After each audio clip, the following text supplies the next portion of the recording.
Capítulo 35, que trata de la brava y descomunal batalla que Don Quijote tuvo con unos cueros de vino tinto y se da fin a la novela del curioso impertinente. Poco más quedaba por leer de la novela cuando del Caramanchón donde reposaba Don Quijote salió Sancho Panza todo alborotado, diciendo a voces: «Acudid, señores, presto y socorred a mi señor, que anda envuelto en la más reñida y trabada batalla que mis ojos han visto. Vive Dios, que ha dado una cuchillada al gigante enemigo de la señora princesa Micomicona, que le ha tajado la cabeza a Cercenen, como si fuera un nabo». «¿Qué decís, hermano?», dijo el cura, dejando de leer lo que de la novela quedaba. «¿Estáis en vos, Sancho? ¿Cómo diablos puede ser eso que decís, estando el gigante 2000 leguas de aquí?» En esto oyeron un gran ruido en el aposento y que Don Quijote decía a voces: «Tente, ladrón, malandrín, follón, que aquí te tengo y no te ha de valer tu cimitarra». Y parecía que daba grandes cuchilladas por las paredes. Y dijo Sancho: «No tienen que pararse a escuchar, sino entren a despartir la pelea o a ayudar a mi amo, aunque ya no será menester porque, sin duda alguna, el gigante está ya muerto y dando cuenta a Dios de su pasada y mala vida, que yo vi correr la sangre por el suelo y la cabeza cortada y caída a un lado, que es tamaña como un gran cuero de vino». «¡Que me maten!», dijo a esta sazón el ventero, «si Don Quijote o Don Diablo no ha dado alguna cuchillada en alguno de los cueros de vino tinto que a su cabecera estaban llenos, y el vino derramado debe de ser lo que le parece sangre a este buen hombre». Y con esto entró en el aposento y todos tras él, y hallaron a Don Quijote en el más extraño traje del mundo.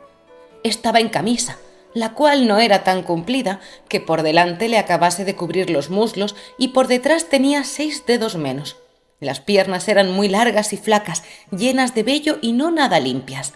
Tenía en la cabeza un bonetillo colorado grasiento que era del ventero. En el brazo izquierdo tenía revuelta la manta de la cama, con quien tenía ojeriza Sancho, y él se sabía bien el porqué, y en la derecha desenvainada la espada con la cual daba cuchilladas a todas partes, diciendo palabras como si verdaderamente estuviera peleando con algún gigante.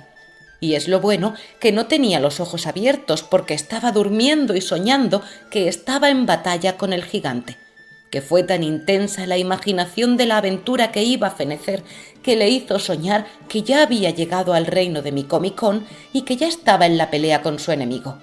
Y había dado tantas cuchilladas en los cueros, creyendo que las daba en el gigante, que todo el aposento estaba lleno de vino. Lo cual, visto por el ventero, tomó tanto enojo que arremetió con Don Quijote y a puño cerrado le comenzó a dar tantos golpes que si Cardenio y el cura no se le quitaran, él acabara la guerra del gigante. Y con todo aquello no despertaba el pobre caballero hasta que el barbero trujo un gran caldero de agua fría del pozo y se le echó por todo el cuerpo de golpe, con lo cual despertó Don Quijote, mas no con tanto acuerdo que echase de ver de la manera que estaba. Dorotea, que vio cuán corta y sotilmente estaba vestido, no quiso entrar a ver la batalla de su ayudador y de su contrario. Andaba Sancho buscando la cabeza del gigante por todo el suelo, y como no la hallaba, dijo: «Ya yo sé que todo lo de esta casa es encantamiento, que la otra vez en este mismo lugar donde ahora me hallo me dieron muchos mojicones y porrazos, sin saber quién me los daba, y nunca pude ver a nadie. Y ahora no parece por aquí esta cabeza que vi cortar por mis mismísimos ojos, y la sangre corría del cuerpo como de una fuente». «¿Qué sangre ni qué fuente dices, enemigo de Dios y de sus santos?», dijo el ventero. «¿No ves, ladrón, que la sangre y la fuente no es otra cosa que estos cueros que aquí están horadados y el vino tinto que nada en este aposento, que nadando vea yo el alma en los infiernos de quien los horadó?» «No sé nada», respondió Sancho. «Solo sé que vendré a ser tan desdichado que por no hallar esta cabeza se me ha de deshacer mi condado como la sal en el agua». Y estaba peor Sancho despierto que su amo durmiendo. Tal le tenían las promesas que su amo le había hecho. El ventero se desesperaba de ver la flema del escudero y el maleficio del señor, y juraba que no había de ser como la vez pasada, que se le fueron sin pagar y que ahora no le habían de valer los privilegios de su caballería para dejar de pagar lo uno y lo otro, aun hasta lo que pudiesen costar las botanas que se habían de echar a los rotos cueros. Tenía el cura de las manos a don Quijote, el cual, creyendo que ya había acabado la aventura y que se hallaba delante de la princesa Micomicona, se hincó de rodillas delante del cura diciendo: «Bien puede la vuestra grandeza, alta y famosa señora, vivir de hoy más segura que le pueda hacer mal esta mal nacida criatura, y yo también de hoy más soy quito de las palabras que os di, pues con el ayuda del alto Dios y con el favor de aquella por quien yo vivo y respiro, también la he cumplido». «¿No lo dije yo?», dijo oyendo esto Sancho. «Sí que no estaba yo borracho. Mirad si tiene puesto ya en sal mi amo al gigante. Ciertos son los toros, mi condado está de molde». ¿Quién no había de reír con los disparates de los dos, amo y mozo? Todos reían, sino el ventero, que se daba a Satanás. Pero en fin, tanto hicieron el barbero Cardenio y el cura, que con no poco trabajo dieron con don Quijote en la cama, el cual se quedó dormido con muestras de grandísimo cansancio.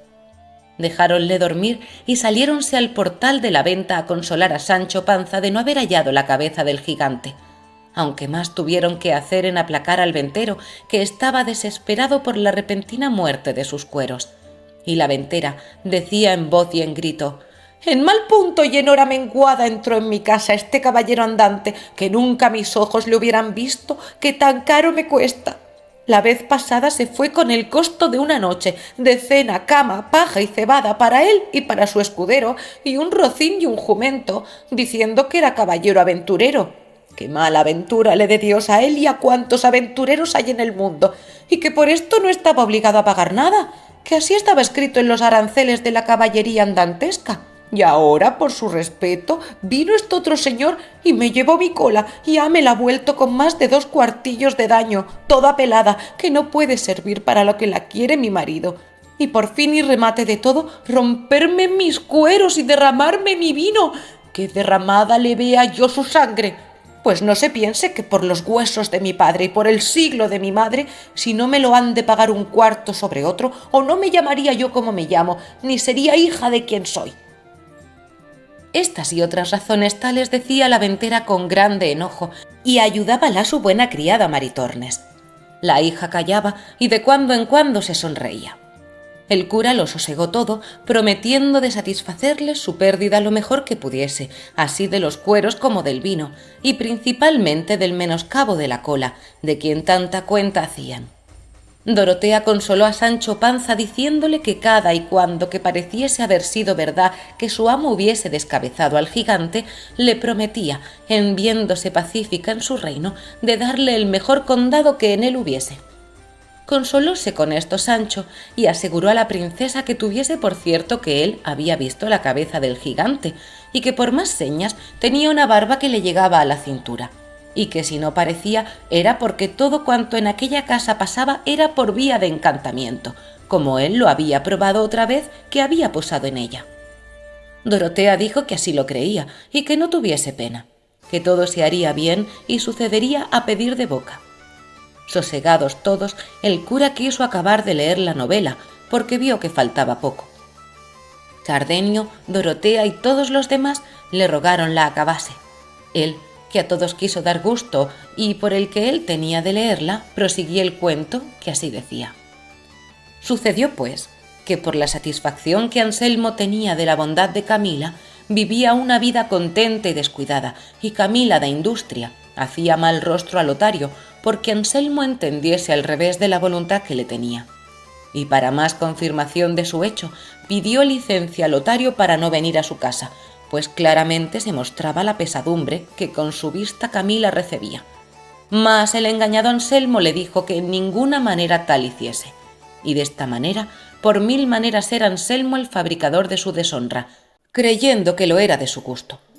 En esto, el que tenía Leonela de verse cualificada en sus amores llegó a tanto que sin mirar a otra cosa se iba tras él a suelta rienda, fiada en que su señora la encubría y aun la advertía del modo que con poco recelo pudiese ponerle en ejecución.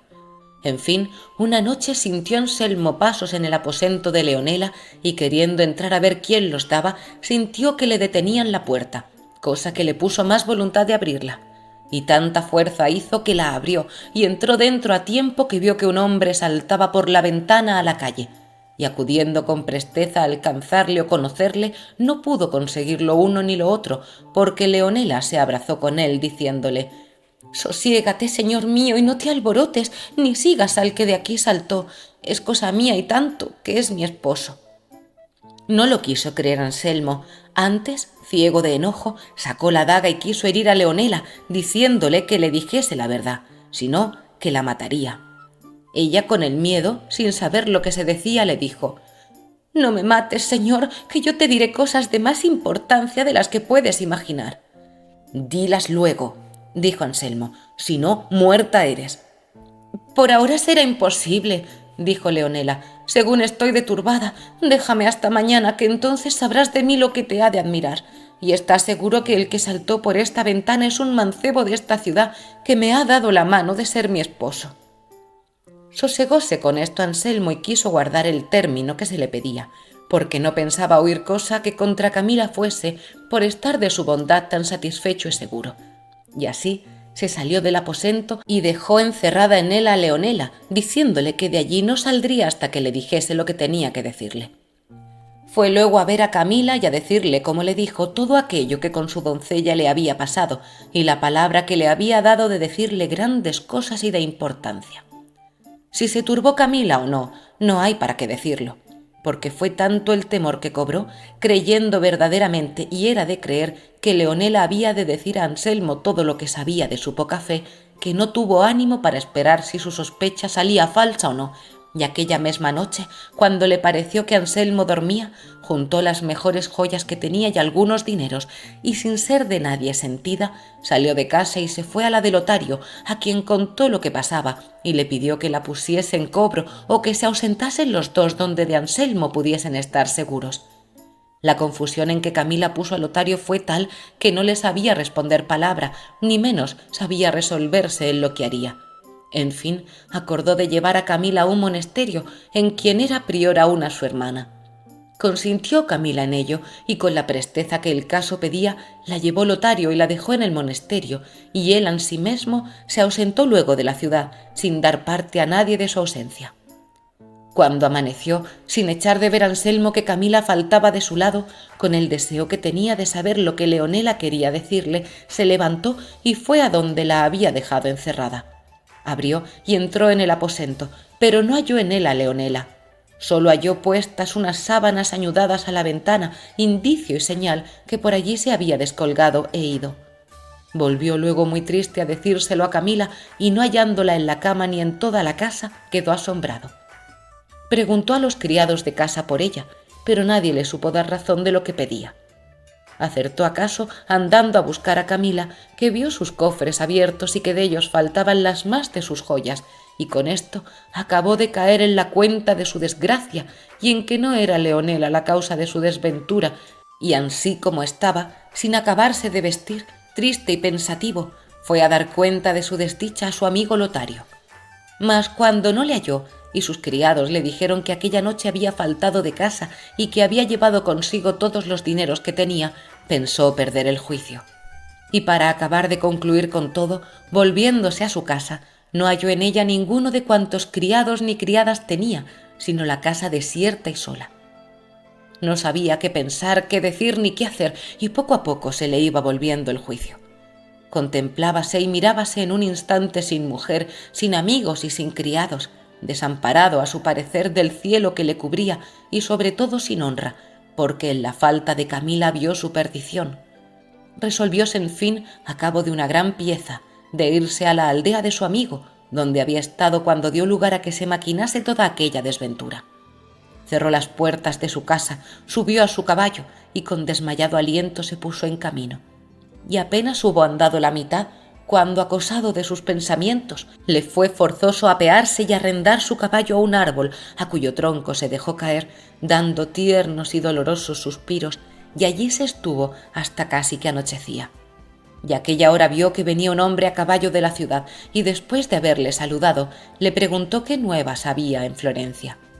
El ciudadano respondió: «Las más extrañas que muchos días se han oído en ella, porque se dice públicamente que Lotario, aquel grande amigo de Anselmo el Rico que vivía a San Juan, se llevó esta noche a Camila, mujer de Anselmo, el cual tampoco parece. Todo esto ha dicho una criada de Camila, que anoche la halló el gobernador descolgándose con una sábana por las ventanas de la casa de Anselmo. En efecto, no sé puntualmente cómo pasó el negocio. Solo sé que toda la ciudad está admirada de este suceso, porque no se podía esperar tal hecho de la mucha y familiar amistad de los dos, que dicen que era tanta que los llamaban los dos amigos. «¿Sábese por ventura», dijo Anselmo, «el camino que llevan Lotario y Camila?» «Ni por pienso», dijo el ciudadano, «puesto que el gobernador ha usado de mucha diligencia en buscarlos». «Adiós vais, señor», dijo Anselmo. «Con él quedéis», respondió el ciudadano y fuese. Con tan desdichadas nuevas, casi llegó a términos Anselmo, no sólo de perder el juicio, sino de acabar la vida. Levantóse como pudo y llegó a casa de su amigo, que aún no sabía su desgracia. Mas como le vio llegar amarillo, consumido y seco, entendió que de algún grave mal venía fatigado. Pidió luego a Anselmo que le acostasen y que le diesen aderezo de escribir. Hízose así, y dejáronle acostado y solo porque él así lo quiso, y aunque le cerrasen la puerta. Viéndose pues solo, comenzó a cargar tanto la imaginación de su desventura, que claramente conoció que se le iba acabando la vida, y así ordenó de dejar noticia de la causa de su extraña muerte, y comenzando a escribir antes que acabase de poner todo lo que quería, le faltó el aliento y dejó la vida en las manos del dolor que le causó su curiosidad impertinente. Viendo el señor de casa que era ya tarde y que Anselmo no llamaba, acordó de entrar a saber si pasaba adelante su indisposición, y hallóle tendido boca abajo, la mitad del cuerpo en la cama y la otra mitad sobre el bufete, sobre el cual estaba, con el papel escrito y abierto, y él tenía aún la pluma en la mano. Llegóse el huésped a él, habiéndole llamado primero, y trabándole por la mano, viendo que no le respondía y hallándole frío, vio que estaba muerto. Admiróse y congojóse en gran manera, y llamó a la gente de casa para que viesen la desgracia a Anselmo sucedida. Y finalmente leyó el papel, que conoció que de su mesma mano estaba escrito, el cual contenía estas razones: «Un necio e impertinente deseo me quitó la vida. Si las nuevas de mi muerte llegaren a los oídos de Camila, sepa que yo la perdono, porque no estaba ella obligada a hacer milagros, ni yo tenía necesidad de querer que ella los hiciese, y pues yo fui el fabricador de mi deshonra, no hay para qué». Hasta aquí escribió Anselmo, por donde se echó de ver que en aquel punto, sin poder acabar la razón, se le acabó la vida. Otro día dio aviso su amigo a los parientes de Anselmo de su muerte, los cuales ya sabían su desgracia, y el monasterio donde Camila estaba, casi en el término de acompañar a su esposo en aquel forzoso viaje, no por las nuevas del muerto esposo, mas por las que supo del ausente amigo. Dícese que, aunque se vio viuda, no quiso salir del monasterio ni menos hacer profesión de monja hasta que, no de allí a muchos días, le vinieron nuevas que Lotario había muerto en una batalla que en aquel tiempo dio Monsieur de Lautrec al gran capitán Gonzalo Fernández de Córdoba en el reino de Nápoles, donde había ido a parar el tarde arrepentido amigo. Lo cual, sabido por Camila, hizo profesión y acabó en breves días la vida, a las rigurosas manos de tristezas y melancolías. Este fue el fin que tuvieron todos, nacido de un tan desatinado principio. «Bien», dijo el cura, «me parece esta novela, pero no me puedo persuadir que esto sea verdad. Y si es fingido, fingió mal el autor, porque no se puede imaginar que haya marido tan necio que quiera hacer tan costosa experiencia como Anselmo. Si este caso se pusiera entre un galán y una dama, pudiérase llevar, pero entre marido y mujer algo tiene del imposible. Y en lo que toca al modo de contarle, no me descontenta». Fin. Suscríbete al canal La Rosa de Alejandría. Comenta y comparte este vídeo.